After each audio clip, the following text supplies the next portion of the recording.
Paulo, Sr. Presidente do CSISP, caro Dr. António Silva Mendes, é sempre um gosto de reencontrá-lo nestas nossas tarefas, queria cumprir também a assistência e dizer que, depois desta primeira apresentação do Dr. António Silva Mendes, todos nós estamos à espera que nas próximas semanas a Direção-Geral nos apresente um digest desta informação nas suas aplicações para o espaço português, porque é isso exatamente que nós neste momento precisamos, é esta transposição entre a realidade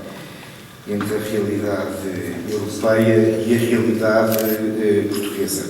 E nesse sentido, com certeza que terão todo o apoio do Conselho de Reitores, acho que é um passo importante que tem que ser feito, porque nós temos que operacionalizar estas políticas no contexto regional e no contexto nacional. Eu vou talvez dar-vos uma perspectiva um bocadinho mais lata. Tenho aqui um documento que apresentei, enfim, só este primeiro folheto ao Sr. Secretário de Estado, que também o conhece. Temos falado muito sobre este conceito de interseção, porque realmente os nossos parceiros europeus das ilhas britânicas têm uma perspectiva muito pragmática em relação a estas coisas. Eu tenho aqui um documento que foi publicado em julho de 2013 pelo Ministro Willets, que se chama International Education, Global Growth and Prosperity. Ou seja, os nossos amigos ingleses há muito tempo fazem desta palavra internacional. Eu não sabia que em Portugal tanta gente tão interessada em internacionalização, portanto fico muito sensibilizado e espero que haja aqui um enorme potencial para transformarmos isto realmente em riqueza e inovação para Portugal, independentemente do acolhimento. Com certeza fazemos muito bem aos nossos jovens que vêm de todas as partes do mundo para Portugal. E portanto, este documento é um documento que eu recomendo vivamente, porque transforma aquilo que é a formação numa estratégia ligada ao desenvolvimento e à prosperidade de um país como a Inglaterra, como sabem, onde esta perspectiva é feita não só com muita qualidade, mas também numa perspectiva de benefício para o próprio país e de prestígio para o próprio país. Portanto, Portugal, como aliás o Sr. Secretário de Estado disse muito bem, tem um enorme potencial ligado à língua portuguesa e ao nosso papel no espaço lusófono e também no espaço, eu diria, latino-americano, mas acho que há aqui um enorme potencial de crescimento que não pode ser limitado só a pequenas operações que com certeza nos dão grande satisfação, porque cumprimos a nossa missão nas nossas instituições. Se não tiver uma dimensão de escala suficientemente grande, ficamos realmente muito aquém daquilo que é o nosso potencial. Enfim, este novo programa quadro, este Europa 2020, é uma grande oportunidade para Portugal também nesta área.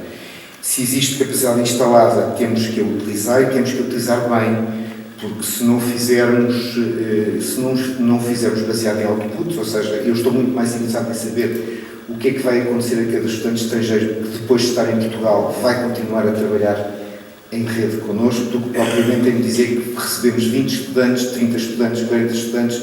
Enfim, isso é uma filosofia que eu acho que é importante, os inputs são importantes, os outputs também. E só para vos dar uma ideia, eu tomei nota aqui, entre outras coisas, os ingleses, por exemplo, estão a ver quem é que foram os alumni mais importantes que passaram e que estudaram em Inglaterra, e eu vou ler apenas alguns.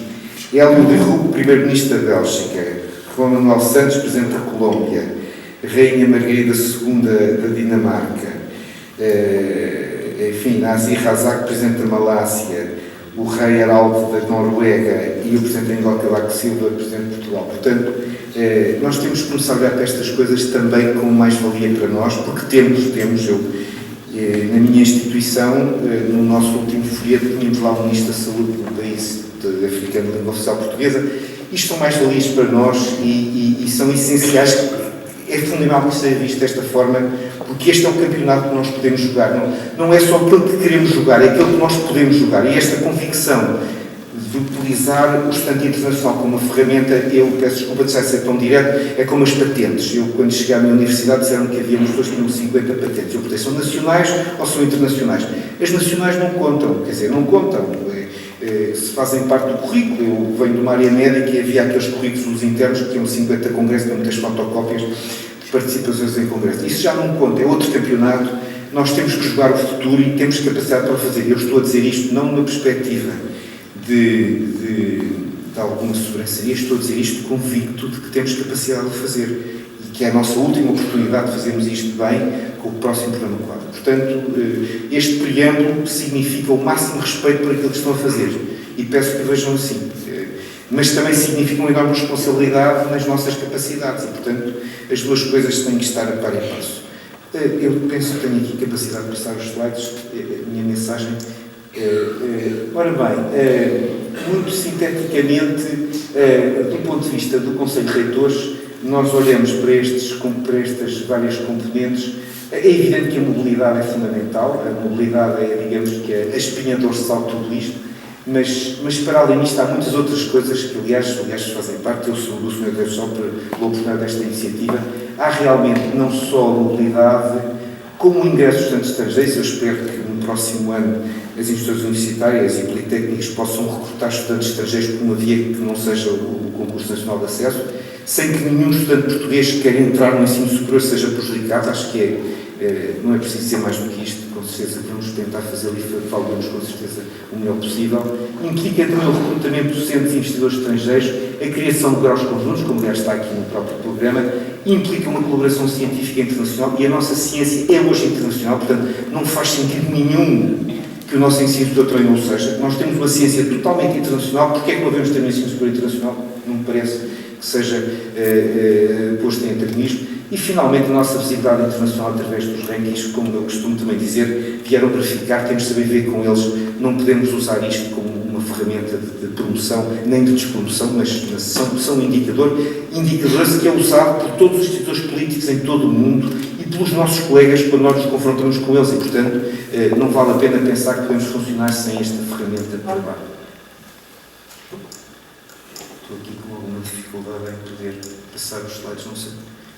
Ora bem, eu vou passar alguns que provavelmente vão ser aqui falados. Isto é a proporção dos estudantes Erasmus. Nós somos, de uma certa forma, campeões em termos da nossa mobilidade de Erasmus. Eu sou bastante crítico em relação ao programa Erasmus. Acho que, quando se iniciou, é um campeão. Peço desculpa dizer isto ao Dr. António, mas é um campeão, mas não chega. Quer dizer, nós, neste momento, conseguimos dar aos jovens europeus a possibilidade de eles se conhecerem no espaço europeu, criarem raízes, mas, neste momento, a ligação claramente à empregabilidade ou àquilo que é o seu futuro, tem que estar na mente de qualquer estudante Erasmus, e se nós não fizermos isso, passamos a ter só um número e não temos depois o potencial desses mesmos estudantes. Mas as coisas correram bem. Eu até não posso dizer isto sem uma ponta de legítima satisfação. Apesar da crise, nós continuamos a ter um fluxo significativo nos dois sentidos dos estudantes Erasmus. Estes dados são conhecidos, não quero estar a mudar-vos com eles. Estes dados também, se calhar, outras pessoas irão falar disto. Em termos de mobilidade, somos o 5º país europeu com mais alunos enviados. Curiosamente, esta situação da língua, como o Sr. Sassado falou, é também muito importante, porque eu costumo dizer que se um inglês for para a Inglaterra fazer um doutoramento, ele aprende inglês, para além do chinês. Se ele vier para Portugal, seguramente que aprende inglês, mas também aprende português, e, portanto, nós temos de saber explorar este tipo de interfaces que são muito importantes. Estão aqui as várias universidades que competem neste nível, numa dimensão de escala. Quer dizer, não quer dizer que não possa haver interesses muito específicos em relação aos Erasmus, mas aqui estão os valores absolutos. Isto tem a ver com outra área da internacionalização, que é o programa Ciência Sem Fronteiras. Eu cheguei há bocadinho de São Paulo, numa reunião da rede do Grupo dos Ilhas, onde estavam universidades brasileiras e espanholas, para universidades portuguesas, e discuti com os nossos colegas brasileiros. Estavam lá representantes da CAPES e enfim, do próprio Ministério, estava lá o Ministro, o Secretário Paulo Supela, e estava o Sr. Diretor-Geral do Instituto. Temos o gosto de estar também connosco nessa mesma reunião. E é muito interessante verificar que, em relação ao Ciências Sem Fronteiras, isto foi dito pelos responsáveis brasileiros, e temos que ser muito realistas, aquela iniciativa de fechar o programa Ciências Sem Fronteiras à graduação vai mesmo manter-se. Portanto, não vale a pena termos grandes ilusões, porque mantém-se a política em relação à língua portuguesa, que a mim me deixa muito, muito preocupado, e nós temos de ter pressão política sobre os nossos colegas brasileiros para verificar se a situação se altera, mas neste momento, em termos da graduação, portanto, da licenciatura, vai ser complicado nós conseguimos recuperar aquilo que tinha ainda uma porcentagem acima dos estudantes brasileiros em Portugal a fazer a sua graduação, mas não tenho grandes esperanças que a situação seja revista, pelo menos nos próximos anos. Restam-nos os aspectos relacionados com os doutoramentos, outras graduações, outras formações não conferentes de grau, e temos também o PLI, o Programa de Licenciaturas Internacionais, que tem a ver mais com a formação em termos das ciências da educação. Mas esta é uma área onde há um enorme potencial de crescimento com as universidades brasileiras, porque tudo o que seja projetos de colaboração, eles estão muito interessados em colaborar com Portugal, em situações muito concretas e muito específicas, e não só, e eu queria deixar isto muito claro, não só no sentido de brasileiros virem para Portugal, mas também de portugueses irem para o Brasil. Ou seja, a abertura que existe neste momento para esse apoio, para essa formação, é muito evidente, e eu acho que é importante que isso seja salientado. É interessante também dizer que, se olharmos estes valores, eu acho que estão minimamente validados, é importante verificar que, apesar de nós termos uma percentagem significativa de estudantes estrangeiros, muito poucos são verdadeiramente internacionais, ou seja, muito poucos estão deslocados com o propósito específico de estudar, ou seja, muito poucos destes estudantes são, na realidade, estudantes que vieram de outros países para se localizar. Eu dou um exemplo, por exemplo, dos estudantes da CPLP, muitos deles têm uma dupla nacionalidade e, portanto, contam como estrangeiros, mas não são efetivamente estudantes internacionais. Nós precisamos de aumentar os estudantes, há um mercado muito grande dessa natureza e, portanto, esta é também uma situação que tem que ser devidamente analisada e com dados concretos, com análises concretas. Não serve ter estatísticas que depois não tenham qualquer validade do ponto de vista de desenvolvimento e de intervenção. Estão aqui os resultados discriminados pelos diversos países, que são também subejamente conhecidos.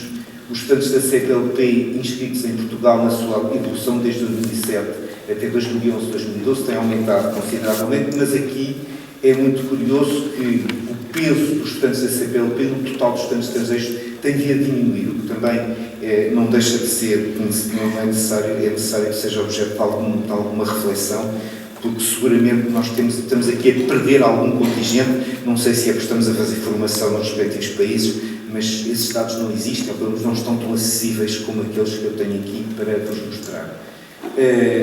Estes são dados em relação aos docentes, só para dizer que, apesar de tudo, nós temos uma percentagem que é razoável, não é muito significativa em relação à população de docentes estrangeiros. Estão aqui resultados em relação às universidades, aos politécnicos públicos e privados, e a percentagem ainda é bastante reduzida. Eu prevejo que nos tempos mais próximos, apesar de haver alguns sinais de melhoria da situação financeira, que nós vamos continuar a ser, infelizmente, pouco atrativos para isso. Antes, pelo contrário, nós vamos exportar os nossos docentes e não tanto, infelizmente, importar os docentes estrangeiros. Em relação à colaboração científica, eu não quero dissociar de forma nenhuma, não faz sentido, numa perspectiva competitiva, dissociar o ensino da investigação. Portanto, as instituições que fazem ensino de qualidade também têm que ser instituições de qualidade científica, e eu quero aqui acentuar apenas alguns dados que têm a ver com as nossas posições em termos de publicações internacionais, em vários rankings, que eu resumi apenas aqui alguns.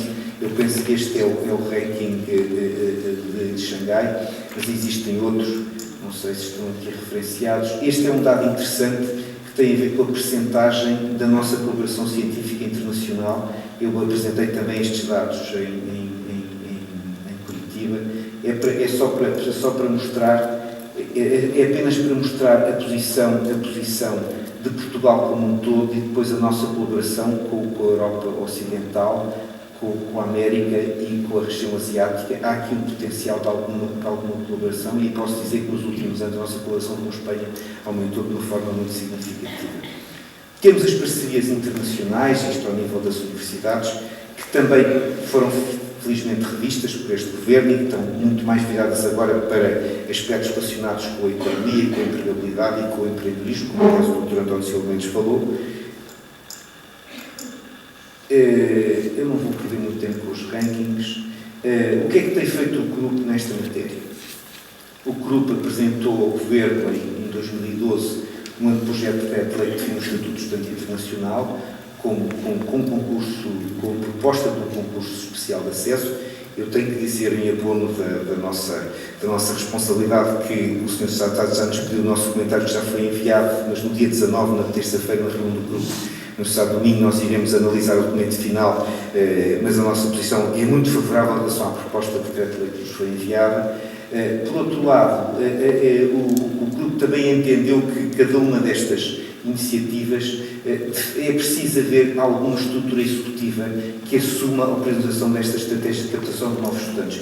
Isto passa por uma partilha de competências e de iniciativas entre o Governo, as instituições, quer de ensino universitário, quer de ensino politécnico, porque é nesta interligação, sem que se perca a identidade das instituições, nós conseguimos ter massa crítica. De outra forma, ficamos sempre numa posição relativamente de pequena dimensão.